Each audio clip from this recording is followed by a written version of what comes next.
Hello friends, നമസ്കാരം. നമ്മുടെ Kerala T V സീരിയലിലേക്ക് എല്ലാവർക്കും സ്വാഗതം. അങ്ങനത്തെ നമ്മുടെ സുമിത്രയെയും അതുപോലെ നമ്മുടെ പൂജ മോളെയും ഭയങ്കരമായിട്ട് അപമാനിക്കാമെന്നുള്ള ആ ഒരു ധാരണയോടുകൂടി രഞ്ജിത ശരിക്കും അവിടെ കിടന്നങ്ങ് കളി അങ്ങ് തുടങ്ങി. നമ്മുടെ പൂജയെ കൊണ്ട് അവിടുത്തെ വന്നവർക്കും പോകുന്നവർക്കും ഒക്കെ വെള്ളം വരെ സെർവ് ചെയ്യിക്കാനുള്ള പരിപാടികളൊക്കെ ആസൂത്രണം ചെയ്തതാണ്. പക്ഷേ അതിനെന്തായാലും രഞ്ജിതയെ നമ്മുടെ സുമിത്ര അനുവദിച്ചില്ല. സുമിത്രയാണെങ്കിൽ തൻ്റെ മകൾ മറ്റാർക്കും സെർവ് ചെയ്യേണ്ടവളല്ല എന്നുള്ള കാര്യം അവിടെ ഒച്ചത്തിൽ വിളിച്ചു പറഞ്ഞു. അപ്പോൾ ഈ സംസാരം കേട്ടുകൊണ്ട് അങ്ങോട്ടേക്ക് ബർത്ത്ഡേക്കാരൻ വന്നു.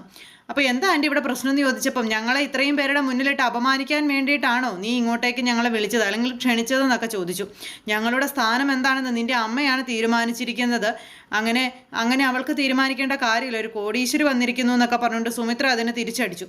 അപ്പോഴേക്കും ഇവള് പല്ല് എറിഞ്ഞ് പിടിച്ചുകൊണ്ട് ഇങ്ങനെ നിൽക്കുക. കാരണം എന്താ, ഇത്രയും ആൾക്കാരുടെ മുന്നിൽ നാണം കെട്ടില്ലേ, അതുകൊണ്ട്. അത് കഴിഞ്ഞ് ഞങ്ങൾ ഇങ്ങോട്ടേക്ക് വരാൻ പാടില്ലായിരുന്നു, വന്നത് ഞങ്ങളുടെ തെറ്റാണ് എന്നും പറഞ്ഞുകൊണ്ട് അവിടെ നിന്ന് നമ്മുടെ സുമിത്ര പൂജയുടെ കൈയും പിടിച്ച് പോകുന്ന സമയത്താണ് പങ്കജ് തടഞ്ഞു നിർത്തിയിട്ട്, പോകരുത്, എനിക്കത് വിഷമമാകും, അമ്മയ്ക്ക് വേണ്ടി ഞാൻ ക്ഷമ ചോദിക്കുന്നു, എന്നെ ഓർത്ത് ക്ഷമിക്കണം ആൻറ്റി, പ്ലീസ് ആൻറ്റി, പോകരുത് ആൻറ്റി എന്നും പറഞ്ഞുകൊണ്ട് സുമിത്രയുടെ കയ്യേ കാലേ പിടിക്കുന്നത്. അപ്പോൾ അത്രയും ആൾക്കാരുടെ മുന്നിൽ വെച്ച് രഞ്ജിതയെ തകർത്തുകൊണ്ട് പങ്കജ് സുമിത്രയുടെ കാല് പിടിക്കുന്നു. എങ്ങനെയുണ്ട്? അടിപൊളി സിറ്റുവേഷൻ അല്ലേ? എന്തായാലും രഞ്ജിതയ്ക്ക് കിട്ടാവുന്നതിൽ വെച്ച് ഏറ്റവും നല്ലൊരു പണിയായിരുന്നു അത്. സുമിത്രയെ തോപ്പിക്കാൻ വേണ്ടി ചെന്ന് കയറി വലിയ ആള് കളിച്ചതാ. പക്ഷെ സ്വയം നാറി വെളുത്ത് ഇങ്ങനെ മാറി നിൽക്കേണ്ട ഒരു അവസ്ഥ വന്നു രഞ്ജിതയ്ക്ക്.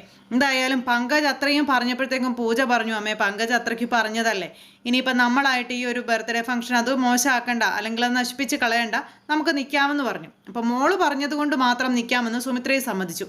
അങ്ങനെ അവർ രണ്ടുപേരും അവിടെ നിൽക്കുന്നു. ഈ സമയത്ത് അവിടെ കേക്ക് മുറിക്കുന്ന സമയം നോക്കി പങ്കജിനെ അങ്ങോട്ടേക്ക് വിളിക്കുക. അപ്പോൾ ഈ രഞ്ജിതയാണെന്നുണ്ടെങ്കിൽ പങ്കജിനെ വിളിച്ചു മാറ്റി നിർത്തി, ഇത്രയും പേരുടെ മുന്നിൽ നീ എന്നെ അപമാനിച്ചല്ലേടാന്നൊക്കെ ചോദിച്ചപ്പോൾ, അമ്മേ അവർ പോയാൽ നമ്മൾ ഉദ്ദേശിക്കുന്ന കാര്യങ്ങളൊന്നും നടക്കില്ല, അതുകൊണ്ടാണ് അവരെ ഇവിടെ പിടിച്ചു നിർത്താനായിട്ട് ഞാൻ ശ്രമിച്ചത്.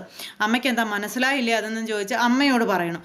അപ്പോൾ അമ്മയ്ക്ക് അത് അന്നേരം പെട്ടെന്ന് മനസ്സിലായി. അമ്മ പറഞ്ഞു, അത്രയ്ക്ക് ഞാൻ ഓർത്തില്ല എന്നൊക്കെ പറഞ്ഞ് അങ്ങനെ ആ ഒരു ഇതിൽ ഇങ്ങനെ നിൽക്കുക. ഇത് കഴിഞ്ഞ് പിന്നെ കേക്ക് മുറിക്കലും കാര്യങ്ങളും ഒക്കെ ആയി. അത് കഴിഞ്ഞപ്പോഴത്തേക്കും അവിടെ അച്ഛനും അമ്മയും മോനും വന്ന് നിൽക്കുന്നു. വലിയ പൂത്തിരികൾ കത്തുന്നു, വലിയ പടക്കം പൊട്ടുന്നു, അങ്ങനത്തെ ശബ്ദങ്ങൾ. അപ്പോൾ എല്ലാവരും ഇങ്ങനെ ചെയറുകൾക്ക് ചുറ്റിനും ഇരിപ്പുണ്ട്. എല്ലാവരും ഇരിക്കുന്ന സമയത്ത് പങ്കജിൻ്റെ കേക്ക് മുറിക്കലും ചടങ്ങുകളും നടന്നു. അത് കഴിഞ്ഞപ്പോൾ പങ്കജ് നമ്മുടെ പൂജ സ്റ്റേജിലേക്ക് വിളിച്ചു. അപ്പോൾ പൂജ ഇതൊക്കെ കണ്ട് ഹാപ്പി ആയിട്ട് അങ്ങനെ ഇരിക്കുമായിരുന്നു, അമ്മയ്ക്കും അപ്പുവിനും ദീപുവിനും ഇവർക്കൊക്കെ കൂടെ, ഇവരുടെയൊക്കെ കൂടെ. അപ്പോൾ കേക്ക് മുറിച്ച് കഴിഞ്ഞപ്പോൾ പൂജ അങ്ങോട്ടേക്ക് വിളിച്ചു. പൂജയെ വിളിച്ചു കഴിഞ്ഞപ്പോഴത്തേക്കും പൂജ ഇങ്ങനെ പോകാൻ മടിച്ചു. വേഗം സുമിത്രയെയും അതുപോലെ അപ്പുവിനെയൊക്കെ നോക്കി വീണ്ടും വിളിച്ചു. പ്ലീസ് കം പൂജ കം എന്നും പറഞ്ഞു. അപ്പോൾ എന്തായാലും ഇവരും കൂടെ പറഞ്ഞു, മോള് ചെല്ല്, വിളിച്ചതല്ലേ, ഇത്രയും പേരുടെ മുന്നിൽ വെച്ച് ഇനി അവനെ നാറ്റിക്കേണ്ട, മോള് ചെല്ല് എന്നും പറഞ്ഞു മോളെ അങ്ങ് പറഞ്ഞു വിടുന്നു. ഈ സമയം നമ്മുടെ പൂജ അങ്ങ് കയറി ചെന്നപ്പോഴേക്കും ഇവനൊരു കേക്കിൻ്റെ പീസ് എടുത്ത് പൂജയുടെ വായിലേക്ക് വെച്ച് കൊടുക്കാൻ നോക്കുക. അപ്പോഴേക്കും പൂജയും ഞെട്ടി, ഇവരെല്ലാവരും ഞെട്ടി. പ്രത്യേകിച്ച് നമ്മുടെ അപ്പു ഇങ്ങനെ അന്താളിച്ചിങ്ങനെ നിൽക്കുമോ, ദൈവമേ, ഇവൻ എനിക്കിട്ട് പണി തരാൻ വേണ്ടിയിട്ടാണല്ലോ പൂജയെ വിളിച്ച് സ്റ്റേജിൽ കയറ്റിയത് എന്നുള്ളൊരിതിൽ. അങ്ങനെ അത് കേട്ട് കഴിഞ്ഞപ്പോഴത്തേക്കും നമ്മുടെ അപ്പു ഞെട്ടി നിൽക്കുകയല്ലേ. പക്ഷെ നമ്മുടെ പൂജ ആരാ? പൂജ ശരിക്കും മര്യാദയുള്ള ഒരാളായതുകൊണ്ട് തന്നെ ആ കേക്ക് വായിലേക്ക് വാങ്ങിച്ചില്ല, മറിച്ച് കയ്യിൽ വാങ്ങിച്ചങ്ങ് പിടിച്ചു. അപ്പോഴേക്കും പങ്കജ് അവിടെയും ചമ്മിയെ.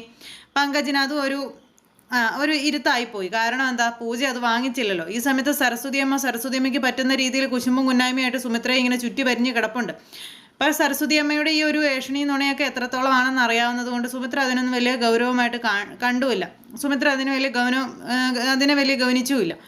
അപ്പം അങ്ങനെ അവർ തമ്മിലുള്ള ആ ഒരു സംസാരം ഇതെല്ലാം കഴിഞ്ഞതിന് ശേഷം പിന്നീട് അവിടെ മറ്റു കാര്യങ്ങളൊക്കെ ആയി. അത് കഴിഞ്ഞപ്പോഴത്തേക്കും പിന്നെ പങ്കജിന് അവിടെ വന്നവരെല്ലാവരും ഗിഫ്റ്റ് കൊടുക്കുന്നു, മറ്റു ചടങ്ങുകളൊക്കെ.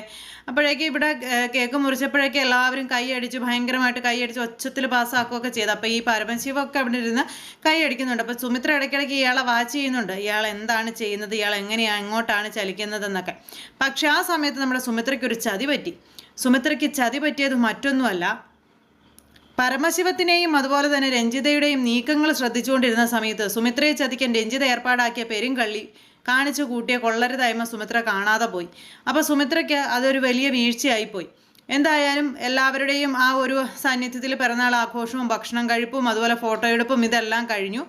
എല്ലാവരും അവരവരുടേതായ കാര്യങ്ങൾ നോക്കി അവരവരുടേതായ വീടുകളിലേക്ക് പോകാനൊക്കെ തുടങ്ങിയപ്പോഴേക്കും ഈ പുള്ളിക്കാരി ഇങ്ങനെ അവിടെ നിൽക്കുക. അപ്പോൾ ഈ രഞ്ജിത ചോദിച്ചു, നീ എന്താ ഈ കാണിക്കുന്നത്, നീ എന്താ ഇപ്പം തന്നെ എല്ലാം ശരിയാക്കാമെന്ന് പറഞ്ഞിട്ട് സുമിത്ര ഫുഡ് കഴിച്ചിട്ട് ഇപ്പം അങ്ങ് ഇറങ്ങാൻ തുടങ്ങുക. സുമിത്ര പോയി കഴിഞ്ഞാൽ നീ പറഞ്ഞ പ്ലാൻ വല്ലതും വർക്കൗട്ട് ആകുമോ?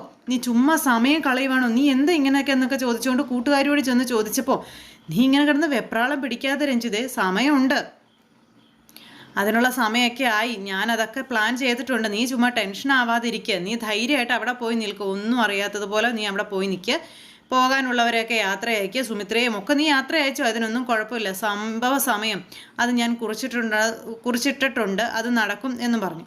അപ്പോൾ അത് കേട്ട് കഴിഞ്ഞപ്പോൾ രഞ്ജിത സത്യമാണല്ലോ അല്ലേന്നും ചോദിച്ചു. സത്യമാണെന്നും പറഞ്ഞു. ഇങ്ങനെ അങ്ങ് പോണു.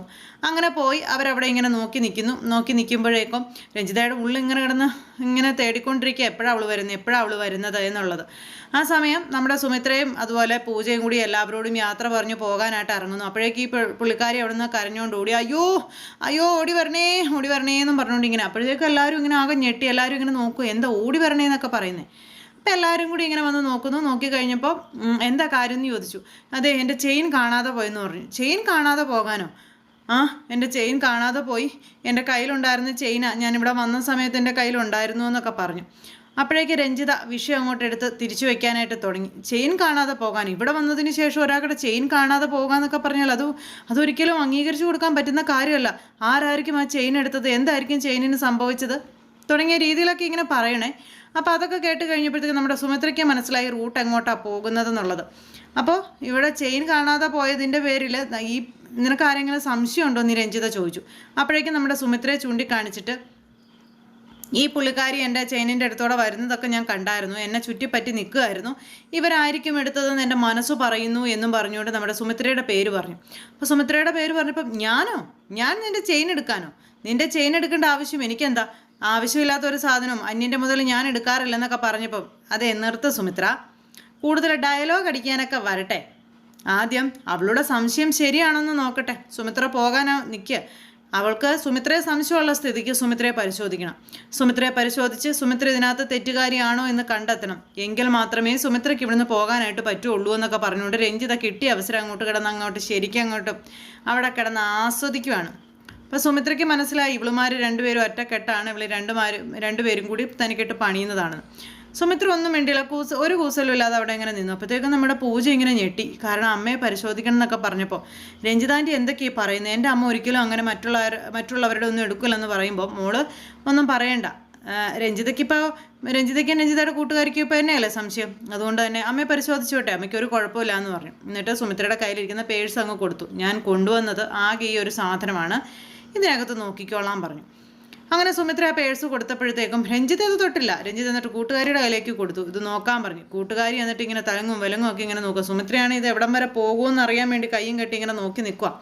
രഞ്ജിത്ത് അന്നേരത്തേക്ക് ഒരു ചിരിയൊക്കെ ചിരിച്ച് സുമിത്രയെ നോക്കിക്കൊണ്ട് ഇങ്ങനെ നിൽക്കുന്നു, നീ പെട്ടടി എന്നുള്ളൊരിതിൽ. അങ്ങനെ ഈ പുള്ളിക്കാരി തപ്പി നമ്മുടെ കുഞ്ഞൊരു പേഴ്സ് ആദ്യം 1.5 മണിക്കൂർ എന്തായാലും തപ്പി കഴിഞ്ഞപ്പോഴത്തേക്കും സുമിത്രയുടെ പേഴ്സിൽ നിന്ന് ആ മാല കിട്ടി. അത് കിട്ടിക്കഴിഞ്ഞപ്പോഴത്തേക്കും എല്ലാവരും ഇങ്ങനെ അമ്പരപ്പോട് നമ്മുടെ സുമിത്രയെ കള്ളിയാക്കാനുള്ള ആ ഒരു ജയത്തിൻ്റെ ആ ഒരു പടിവാതിൽക്കൽ വന്നിങ്ങനെ നിൽക്കുന്നു. അപ്പോൾ ഇത് കണ്ട് സുമിത്ര പോലും അന്താളിച്ച് നിൽക്കുന്നു. അപ്പോൾ അത്തരത്തിലുള്ളൊരു വിശേഷമായിട്ട് നാളത്തെ നമ്മുടെ സൂപ്പർ ഹിറ്റ് കഥ വരുന്നുണ്ട്. എല്ലാവരും കാത്തിരുന്ന് കാണണം, ആരും തന്നെ മിസ് ചെയ്ത് കളയരുത്. എല്ലാവർക്കും നല്ലൊരു ദിവസം ആശംസിക്കുന്നു. നന്ദി.